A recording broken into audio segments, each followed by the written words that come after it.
Jaraknya nih 2 kilo ke puskesmas. Rasa setengah mati karena jauh. Sebelumnya saya melahirkan di rumah. Terus uang juga, biayanya mungkin tidak ada. Ada yang lain mengerti mau. Ada yang lain kayak merasa tidak penting lah. Lebih penting dukun.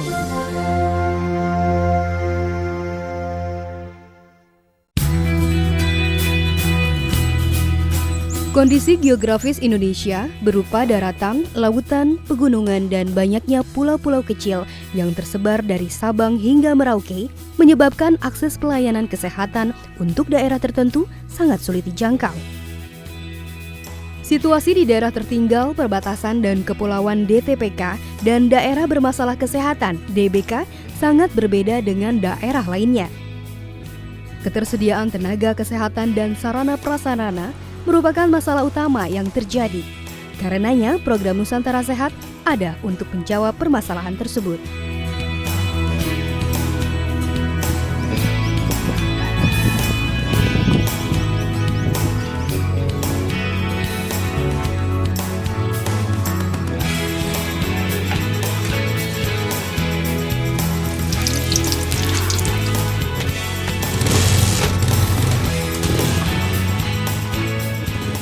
Di sini kita bertuju dari Kesling, Kesmas, laboratorium, perawat, bidan, gizi, sama analis. Sama saya apoteker.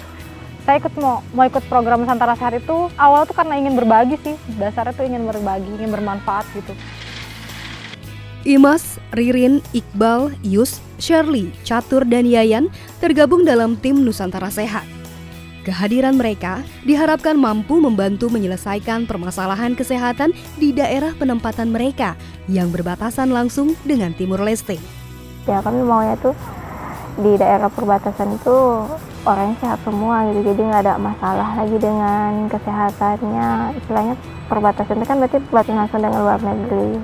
Itu juga sebagai contoh sih kayak gitu. Kalau misalnya di pas perbatasan sendiri masyarakatnya udah sehat kan berarti sangat-sangat bagus gitu. Istilahnya nggak di kota aja kayak gitu. Walaupun daerah pinggiran tapi masyarakat tetap sehat. Program Nusantara Sehat itu sebetulnya saya lebih karena ingin bermanfaat untuk orang-orang. Hidup itu cuma satu kali. Intinya banyak orang yang mau di kota, mau hidup enak, fasilitas serba ada. Apalagi orang-orang yang berilmu tuh pasti banyak yang mau kumpul di kota. Apa gunanya saya gitu kalau saya masih di kota juga? Toh kalaupun ada atau nggak ada saya, intinya ini negara bakal terus berjalan. Bakal banyak orang-orang yang mau bermanfaat untuk negara. Tapi saya mana perannya kalau saya masih di kota? Toh banyak orang yang mau berjuang di kota gitu. Tapi ada nggak sih orang-orang lagi yang mau berjuang di tempat-tempat lain? Ya ini menurut saya Nusantara Sehat itu ya tepat kita mengabdi dengan hati sih sebetulnya. Program Nusantara Sehat merupakan salah satu bentuk kegiatan yang dicanangkan oleh Kemenkes yang bertujuan menguatkan layanan kesehatan primer melalui peningkatan jumlah, sebaran, komposisi, dan mutu tenaga kesehatan dengan berbasis pada tim. Seluruh peserta dibekali keahlian medis dan non-medis yang mencakup manajerial dan komunikasi serta pelatihan kepemimpinan. Pendidikan militer itu membangkitkan semangat jiwa korsa kami untuk lebih memperkuat fisik secara fisik dalam hal menghadapi tantangan-tantangan baik medan geografis di daerah penempatan nanti, sehingga dengan melatih fisik dengan menumbuhkan sikap jiwa korsa itu kami mampu untuk melaksanakan tugas di daerah-daerah terpencil. Peserta program adalah para tenaga profesional dengan latar belakang medis. Mereka para pemuda-pemudi pilihan yang berdedikasi mengabdikan dirinya untuk terjun langsung memberikan pelayanan kesehatan kepada masyarakat untuk mendukung pemerintah dalam meningkatkan kualitas pelayanan kesehatan Indonesia. Mereka yang lolos seleksi adalah peserta yang memperlihatkan kemampuan sosialisasi dan berkomunikasi yang baik, memperlihatkan inisiatif dan pengambilan keputusan yang baik, serta berkomitmen terhadap tanggung jawab yang disepakati. Keterima ya udah langsung sujud syukur, langsung minta izin orang tua berangkat. Itu kali pertama sujud di kaki orang tua mau berangkat.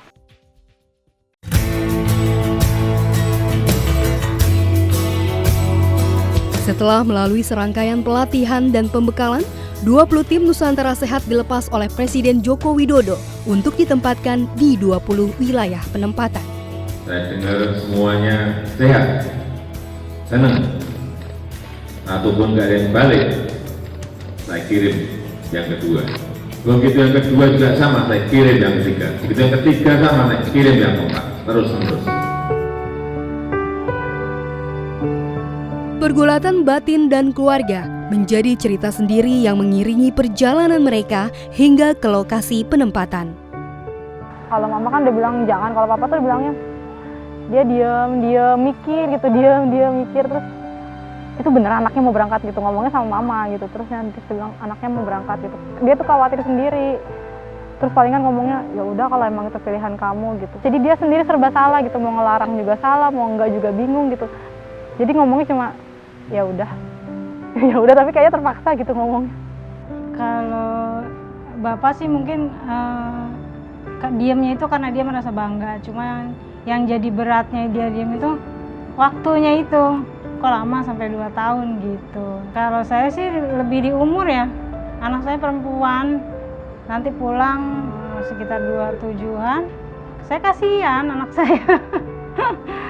Gimana nanti kalau belum lagi dia di sana kalau dapat jodoh, kalau enggak kan takut jodohnya jauh gitu loh, umur segitu, baik lagi belum tentu dia dapat jodoh, takutnya kelamaan gitu perempuan.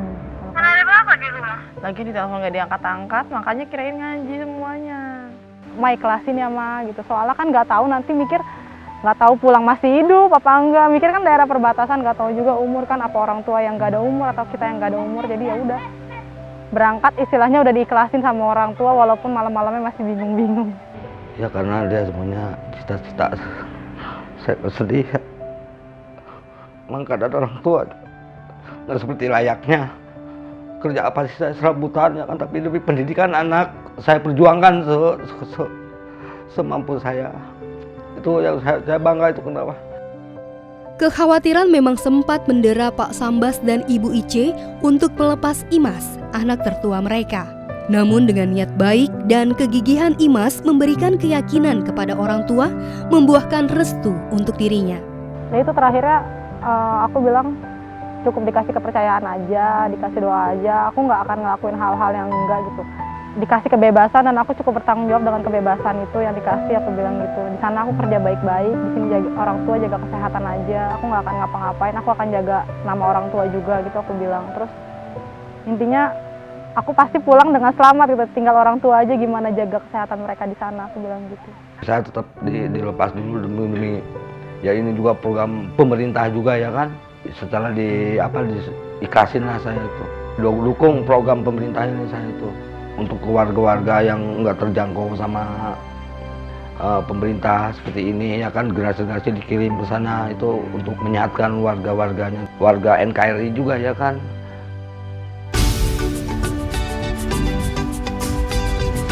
Desa Silawang, Kabupaten Belu, Atambua, Nusa Tenggara Timur yang berbatasan langsung dengan Timur Leste menjadi lokasi penempatan bagi Imas dan teman-temannya yang tergabung dalam tim Nusantara Sehat Angkatan Pertama.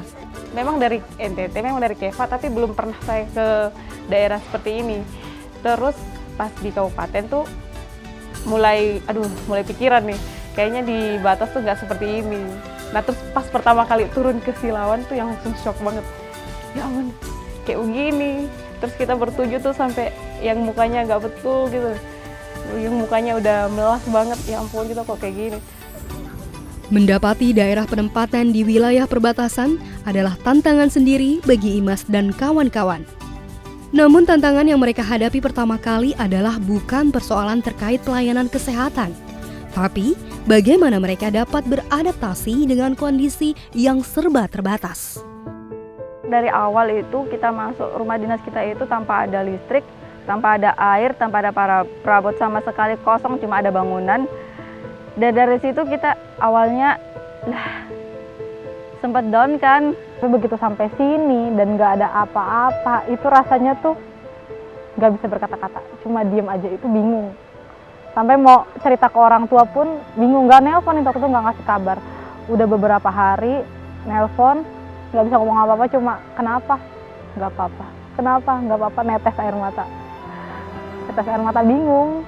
Memang waktu itu mereka sempat kaget dan tidak banyak berbicara. Terus terang memang kita belum punya rumah dinas, itu rumah bantuan dari dinas sosial. Kondisinya tidak seperti yang mereka harapkan. Tidak ada apa-apa di dalam. Waktu itu mereka datang kosong karena memang barang tidak ada di sini. Di rumah saya nggak terlalu besar ya, rumah saya termasuk yang kecil karena orang Betawi pasti mama tuh lebih senang kasih kontrakan gitu-gitu. Nah sekarang saya mikir orang tua saya tuh di rumah ada rumah-rumah disewain ke orang gitu. Di sini loh anaknya tuh susah rumah loh mah gitu. Datang ke rumah tuh bingung loh. Mereka mau tidak mau harus berdamai dengan kondisi lingkungan yang ada. Selama ini pas datang ke sini kan berat, terus orang-orang mikir kayaknya mereka tuh kayaknya kasihan, kalian bisa nggak sih ngangkat air kayak gitu-gitu. Bawa motor, bannya muter doang dan itu nggak bisa jalan gitu. Udah gitu jalan aku sama Uyus dan itu harus ngedorong dan itu di antara batu berat banget. Sebenarnya mikir, kok bisa sih kita bisa di tempat kayak gini dan ngedorong-dorong kayak gini gitu. Padahal kalau misalnya di tempat masing-masing jalanan lebar kita udah aman gitu. Terus akhirnya kita coba mikir kita tuh dipaksa tangguh, di sini tuh dipaksa tangguh. Doanya pengen kuat kan, ya udah ini dikuatin dari sini gitu. Bahkan untuk dapat air saja susah. Dia harus dorong gerobak hanya untuk timba air, hanya untuk mandi. Itu yang mereka alami di sini. Jadi itu mungkin permasalahan yang harus mereka hadapi selama mereka ada di daerah perbatasan. Tapi memang mau tidak mau mereka harus sesuaikan diri. Namun dengan semangat pengabdian yang telah tertanam, keterbatasan bukanlah menjadi masalah. Justru mereka mampu merubahnya menjadi tantangan yang mereka jalani bersama. Malam, untuk melawan rasa ngantuk pasti ada. Waduh, saya capek sekali, sudah aktivitas di puskesmas sudah capek dan kemudian pagi-pagi orang masih tidur, saya harus mengangkat air. Pasti perasaan capek pasti ada. Itu yang istilahnya kami harus hadapi itu.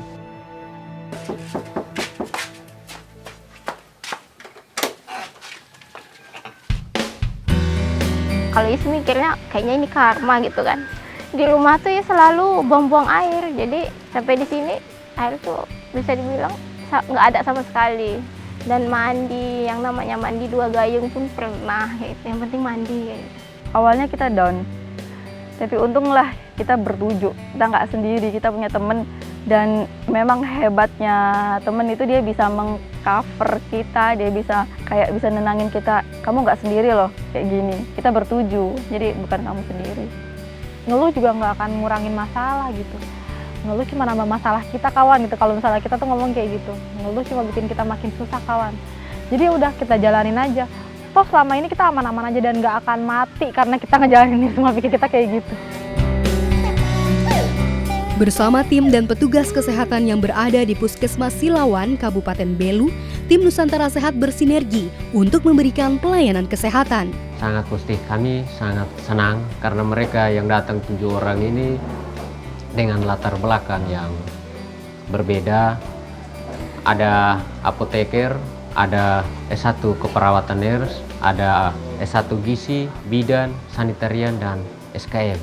Kami kira ini bisa melengkapi kekurangan SDM yang ada di sini dan bisa membantu program-program yang ada di Puskesmas Silawan.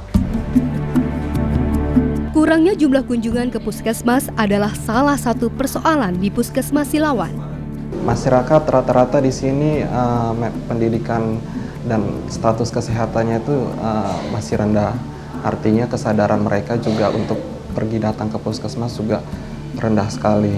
Rata-rata memang pasien kunjungan setiap harinya itu kurang, bisa paling banyak belasan, itu sudah paling banyak. Bisa saja Pak, untuk sehari tidak ada pasien sama sekali. Ketimpangan itu terjadi ketika kita melakukan pusling, ketika kita melakukan pustu, di mana kita tenaga perawat, tenaga nakesnya itu turun ke masyarakat dan memberikan pelayanan di masyarakat. Itu pasiennya membludak, banyak banget. Itu terjadi ketimpangan. Dari situ saya menarik kesimpulan kalau memang kesadaran masyarakat akan kesehatan, pentingnya kesehatan itu mungkin masih rendah. Balai Semaitian, Ibu Bidan siapa Menteri Semaitian? Di sini kan kebiasaan masyarakat tuh mungkin karena ekonomi yang bisa dibilang agak kurang juga. Jadi kan kalau untuk ke puskesmas tuh orang tuh butuh biaya naik ojek kayak gitu kan. Jadi mereka tuh lebih sukanya tuh ketika pusling. Demam, batuk, pilek, gatal-gatal. Udah lama, udah masuk 2 bulan. Kalau ke puskesmas jaraknya jauh. Jadi dekat di sini karena gratis. Kalau di puskesmas ya udah masih bayar ojek. Jadi mama dong pilihnya di sini saja. Kebiasaan orang di sini juga kan. Jadi kita saat penyakitnya itu sudah dibilang parah, baru mereka datang ke puskesmas. Jadi kita susah untuk kontrolnya. Saat dapat gejala-gejala gitu kan mereka tidak ke puskesmas dulu. Tapi mereka diamkan di rumah. Dia masih demam, mereka tidak bawa ke puskesmas, masih diamkan dulu di rumah. Sampai berminggu-minggu baru mereka sadar dan bawa dia ke puskesmas. Seperti yang terjadi pada Mateus Tavares yang diketahui terindikasi malaria positif ketika orang tuanya baru membawanya ke puskesmas setelah seminggu lamanya ia terbaring lemah. Bersama dengan petugas kesehatan lainnya, Shirley dan Yus turun ke lapangan melakukan mass blood survey atau MBS.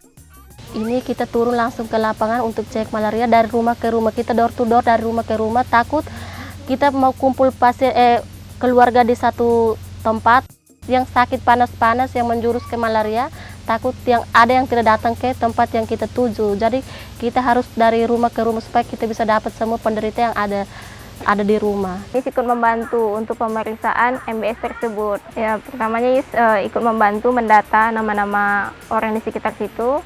Kemudian membantu juga untuk pengambilan darah supaya lebih cepat dan lebih cepat juga dibawa kembali ke puskesmas untuk diperiksa agar segera diketahui hasilnya itu. Malaria kasus baru? Iya, kasus baru. Memang rumahnya kayak gimana di sana sih? Di sana tuh kasihan sekali. Mereka tuh tinggal di rumah-rumah pengungsian gitu. Lingkungannya bagaimana di sana? Nah itu dia. Itu lingkungannya kotor sekali, Mas. Iya. Jadi mereka tuh di sekitar rumah tuh ada kandang babi dan kandang babinya tuh terbuka begitu. Jadi kandang babinya tuh tidak terurus gitu.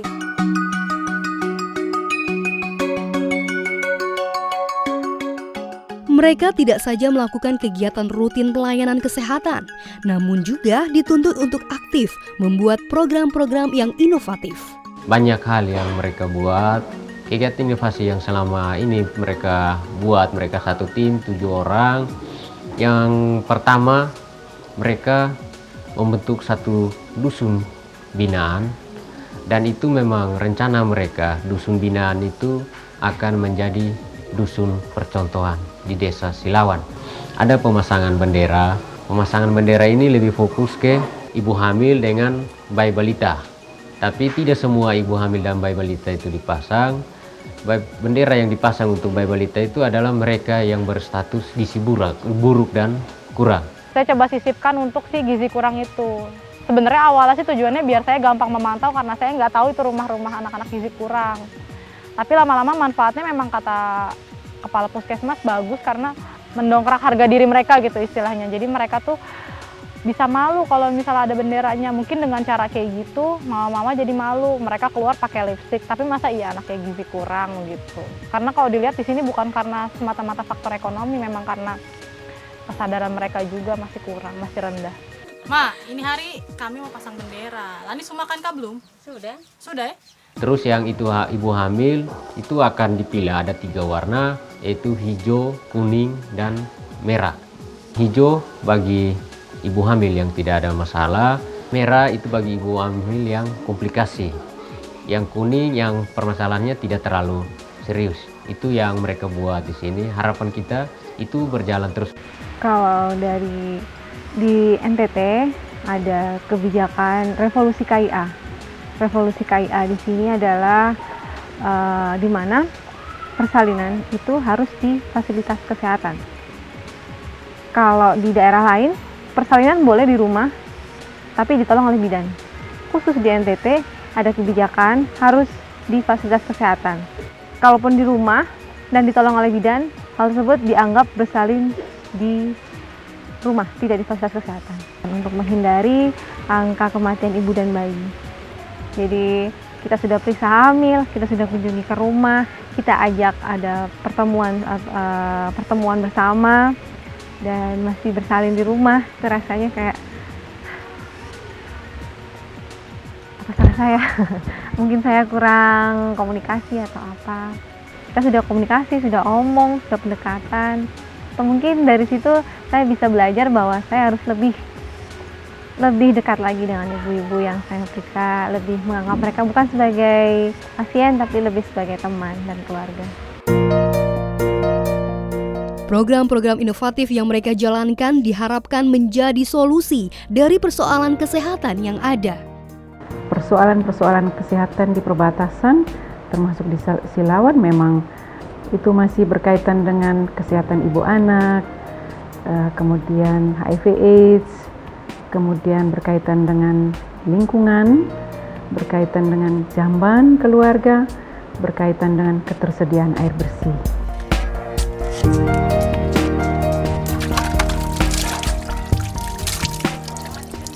Tidak ada WC.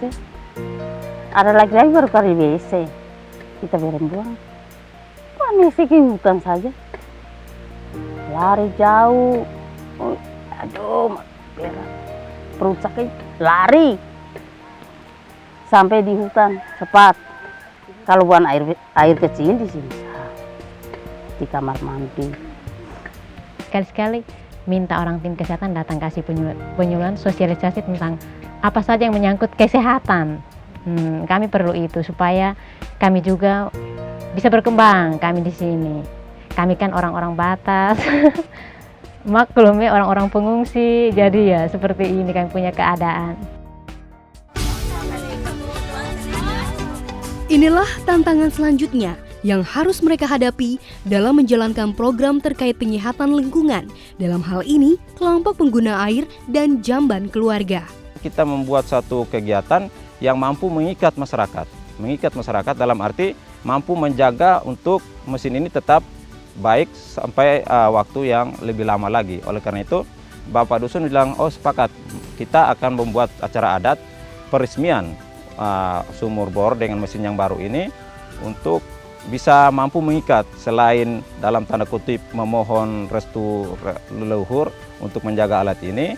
Dengan acara adat ini diharapkan masyarakat punya keterikatan, punya beban secara adat untuk melindungi ini, sehingga masyarakat mampu menjaga air ini sampai atau mesin ini agar tidak cepat rusak.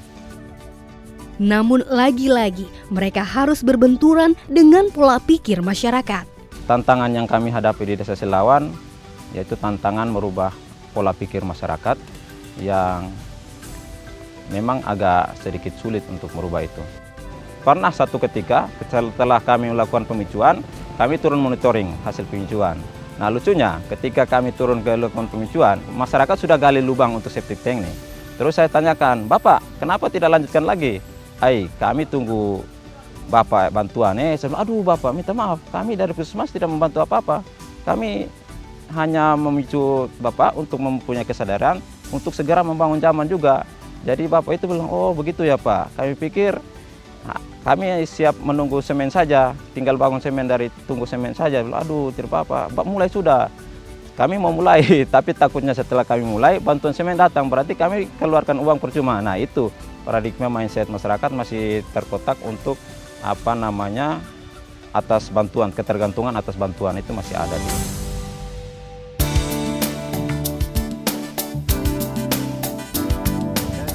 Tantangan yang dihadapi tim Nusantara Sehat di masing-masing penempatan memang berbeda-beda.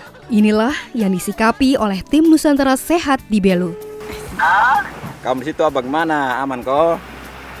Aman-aman, cuma ada perang sedikit ya, dulu-dulu saja di mes. Hah, perang apa jadi? Perang apa? Ya, seperang antar suku.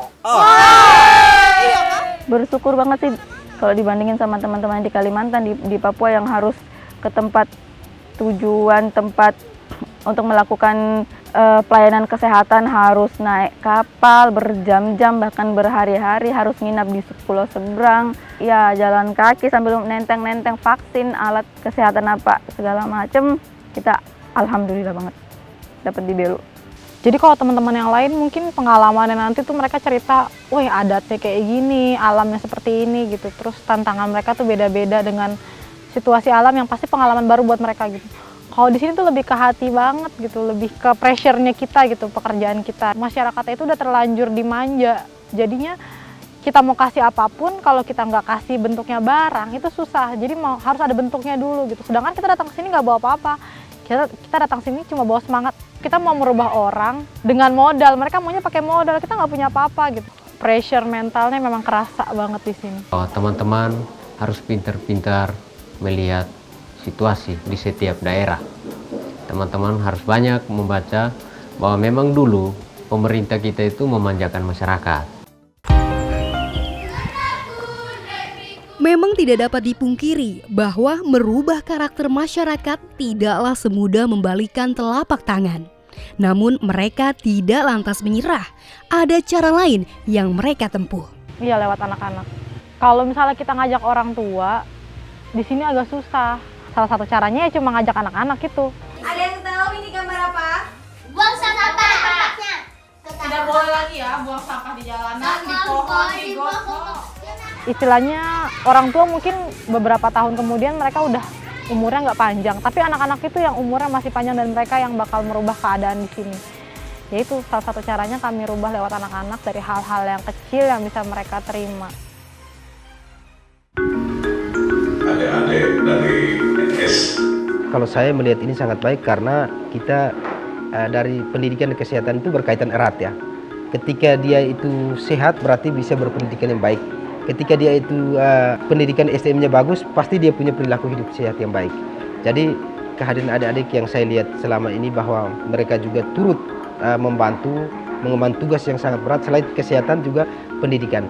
Kita memutus mata rantai itu, mata rantai perilaku hidup yang tidak sehat itu dari dini.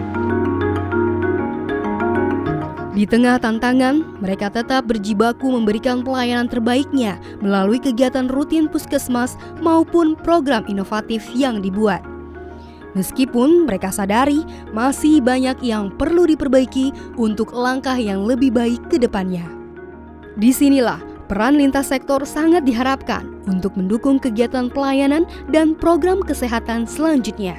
Setelah kehadiran mereka di sini, mereka cukup membawa perubahan yang sangat signifikan, terutama terhadap perilaku kesehatan yang ada di masyarakat Desa Silawan.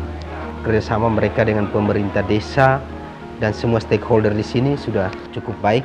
Jadi apa yang mereka akan lakukan, mereka akan buat, pasti selalu berkoordinasi dengan kami, khususnya pemerintah desa dan semua stakeholder yang berkaitan dengan kesehatan.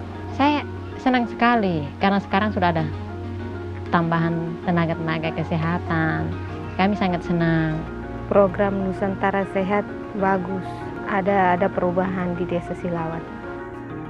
Pembangunan kesehatan demi terwujudnya masyarakat Indonesia yang lebih sehat, mandiri, dan berkeadilan ada di pundak mereka jiwa-jiwa muda penuh semangat dan berkomitmen. Moto ketika kami turun itu sehat di batas negeri. Dan itu kita berkomitmen, apapun yang terjadi kita harus kompak, kita harus bersama, kita harus bisa melawan semua masalah, semua keterbatasan yang ada di daerah nanti harus secara bersama-sama. Dengan komitmen sehat di batas negeri itu kita tuh cuma berpikir hal yang sederhana gitu, kebutuhan dasar tapi sederhana. Sebelum menyehatkan orang, kita juga harus sehat. Dengan semua keterbatasan dari air, semuanya.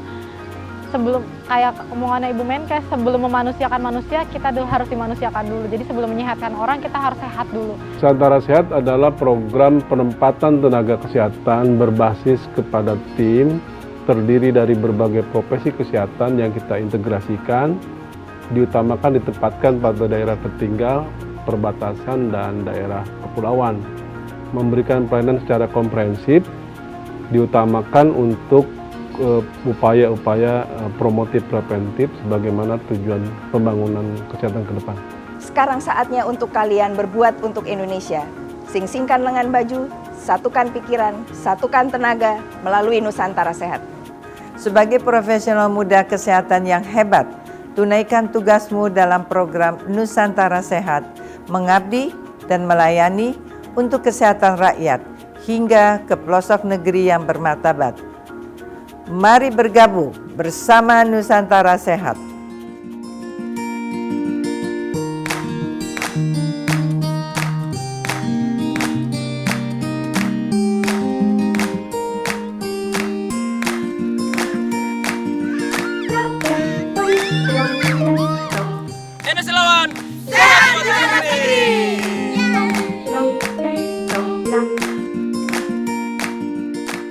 Dengan program Nusantara Sehat, saya ingin menunjukkan bahwa saya bisa menjadi keluarga ibu hamil dan mama dukun dari ibu hamil. Menurut saya, Nusantara Sehat itu tempat kita mengabdi dengan hati. Nusantara Sehat menurut saya merupakan suatu wadah bagi pemuda-pemuda Indonesia untuk berbakti kepada bangsa dan negaranya sendiri. Nusantara Sehat pengalaman bagi saya yang sangat luar biasa. Menurut Ius, Nusantara Sehat itu pengalaman paling mahal. Nusantara Sehat bagi saya pengabdian dan lahan ibadah.